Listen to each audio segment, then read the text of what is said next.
नमस्कार दोस्तों, स्वागत है आप सबके आपके अपने शिखा तिवारी यूट्यूब चैनल पे। आज हम आपके लिए बहुत सुंदर चटपट माता कथा लेके आई यही हमार कथा बहुत सुंदर यह है, एक बार का जरूर सुनिए। कहानी लेके आई यही जेमा दुई सास रहा थी, उनके दोनों जनी के एक एक पतोहू रहा थे। ये कहानी बहुत सुंदर यह है, आप सब एक बार जरूर सुनिए। आज के समाज में जौन सबसे ज्यादा आपत्ति है जौन चीज पे ओके विषय में है, सबसे ज्यादा जो कलाई के सांस का कष्ट होता है ओके विषय में है। तो कहानी एक बार जरूर से जरूर सुनिए। दो ठी बूढ़ा रही, दोनों जनी के एक एक पतोहू रहे। दोनों जनी का बड़ा कष्ट रहत रहन अपने पतोहुअन से। एक जनी की पतोहू बहुत मॉडर्न रही सी, वो हमेशा सवेरे के बाहर ड्यूटी चली जाए और ड्यूटी चली जाए तो सारा खाना पीना बूढ़ा को बनवाए पड़े, सब खाना पीना बनाए के रखा है। तो वह बीचे ऊंचे में आवे तो आवे नहीं, संझा की आवे खाए पिए सोई जाए, सारा काम बूढ़ा ही करे। बूढ़ा का बड़ा कष्ट होत रहन। और फिर वैठिया दूसर जनी रही, उनके पतोहू बहुत पूजा पाठ करत रहे। होय सबेर नहाए धोए के पूजा में बैठ जाए, 10 बजे से उनके माला मंत्र चलते रहा, मंदिर चली जाए के मंत्र चुकबे न करे, उनके पूजा पाठ में संझा हो जाए। सवेरे से संझा कोनो टाइम खाना बना ले तो बना ले, नहीं तो नहीं बनवत रहे। दोनों बूढ़ा का कुल मिलाए के कष्ट रहत रहन। एक जनी के पतोहू मॉडर्न रही सी तो उनका कष्ट रहत रहन, कबो खाना नहीं बनवत रही सी। और एक जनी के पतोहू का खाती बहुत पूजा पाठ करत रही तो हमेशा पूजा पाठ में व्यस्त रहत रही सी, खाना नहीं बनवत रही। अच्छा, तो बूढ़ा दोनों बहुत दुखी रहत रही और दोनों जनी पट्टीदारी न रही ही। तो एक दिन दोनों बूढ़ा मिली तो आपस में अपन अपन दुख गावे लागी, बतावे लागी एक दूसरे का कि बच्ची हमार पतोहू बहुत फैंसी है, बहुत वो है, वो खाने नहीं बनवा तो अपन ड्यूटी चली जात है, पैंट बुशर्ट पहनत है और हम का सारा दिन हम वही टहली में लाग रही थी।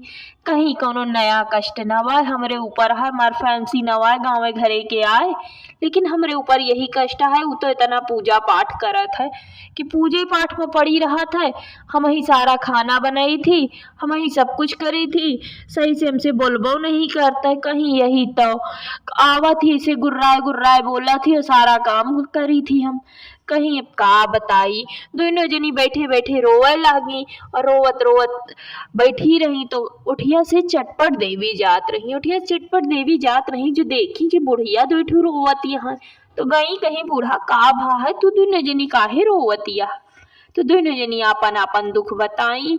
तो कहीं तू का चाहत हूँ, कहीं हम चाही थी हम इनके खिया रहे, ये चाहत ही हम इनके खिया रहे।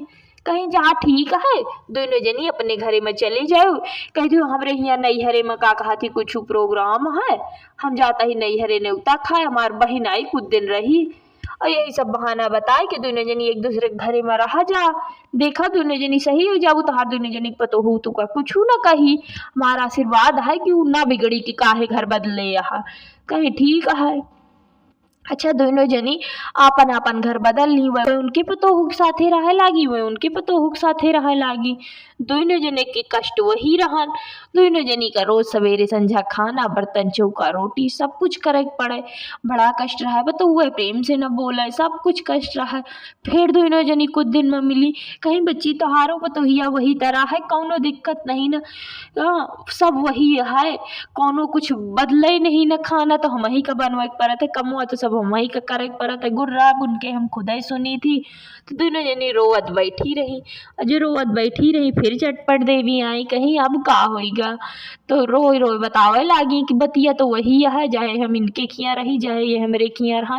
देवी तू अब अपने कहती से कौनो के समाधान निकारा कि हमार दोनों जनी के कष्ट कटे, बुढ़ाई दांव इतना काम नहीं न होत हमसे, उनके बोली तो और नहीं न सही जात। तो देवी जी कहीं काम उनका कुछ नहीं न और न तोहरे ऊपर ज्यादा कुछ है। दोनों जनी के एक ही समस्या है कि दोनों जनी के पतोहू दोनों जनी के सम्मान नहीं करते। अगर वे सम्मान करे लागे, तोहरे प्रति उनके प्यार हो जाए, माया हो जाए, तो वे तुझसे इतना काम न ले, तोहरे बारे में सोचे जा। तू का हम आशीर्वाद देते ही आज से दोनों जनी के पतोहू दोनों जनी के प्रति सम्मान रखी है, प्यार करी है, दोनों जनी का अच्छे से सासू वाला सम्मान दी है, ऐसे तो हर तिरस्कार ना करी है। यही सब आशीर्वाद दी चटपट देवी कहीं। लेकिन जैसे तो हर दोनों जनी के पूरा हो जाए तुका लागे कि हाँ तोरे घरे में तुका सुख मिलता है तो हमार चटपट जरूर खवाओ। दोनों जनी गोड़ धरी कही ठीक है देवी जी हम चटपट जरूर खवाओ। दोनों जनी अपने घरे गई। जो घरे गई तो जौन पूजा पाठ वाली रही उनका का कहा थी वही दिन पंडित बताएं कि तू का कहा थी अपने सास के सम्मान नहीं कर, तू उनसे बहुत काम ले तू इतना पूजा पाठ मंत्र जब तब न करा करा लेकिन सास की सेवा जरूर करा करा। जब वह एका सुनी तो कहीं ठीक है वही दिन से वह सुधर गई। सवेरे से अपन खाना पीना बनवाए जैसे पूजा उजा करत रही वही तरह खाना पीना बर्तन चौका करे सास के गोड़ धरे सब कुछ करे लागी। अच्छे से प्रेम से अपने सास से बोले लागी। वह कहती वह बूढ़ा के पतोहू गए अपने घरे में तो अगले दिन अपने जो ऑफिस गए तो ऑफिस में एक मेहरारू रोवत रहे कहिस माता जी हमका कोनो काम दे दे मैम हमका कोनो काम दे दे। तो कहीं चला हमरे खिया का कहा थी नौकरानी की कमी है हमरे सासू मम्मा काम करत ही बहुत बुढ़ाए गए हैं। देवी जी के कृपा देखा वह जौन मॉडर्न उनके पतोहू रहे उन्होंने उनके दिमाग बदला है। कहा थी यहाँ हमरे का कहा थी सासू माँ जौन यहाँ बहुत काम करत ही वे थक जाती बुढ़ापा है चला तू आज से हमरे घरे में काम करियो। अच्छा वह संझा की आई तो नौकरानी लेके आई कहीं माता जी आज के बाद तू खाना वाना ना बनायो ये हम इनका लेके आए ही उनका काम के जरूरत रही सी अपने क्या क्यों काम करे वाला नहीं ना हम सवेरे से ड्यूटी चली जाई थी तू ही सारा काम करे तू आज से काम ना करियो ले ये आई है आज से सारा काम यही करी है। ओके बाद वो प्रेम से रहा लगी सवेरे ड्यूटी जाए तो गोड़ धर के जाए आवे तो गोड़ धरे प्रेम से बोला अपने सास से काम सारा नौकरानी करे। फिर दोनों जनी कुछ दिन में मिली कहीं देवी जी सब समाज सुधार दी तो दोनों जनी देवी जी के जय जयकार करे लागी। फिर कुछ दिन में का कहा थी अपने गांव से 8 ठी सौगैली बुलाई के चटपट कराई तो बोला चटपट देवी मैया की जय। अगर हमार कथा पसंद आई हो तो एक लाइक शेयर कमेंट सब्सक्राइब जरूर कर देंगे हैं। कमेंट में आप जरूर बताइए कि आपका हमार कथा कैसे लाग।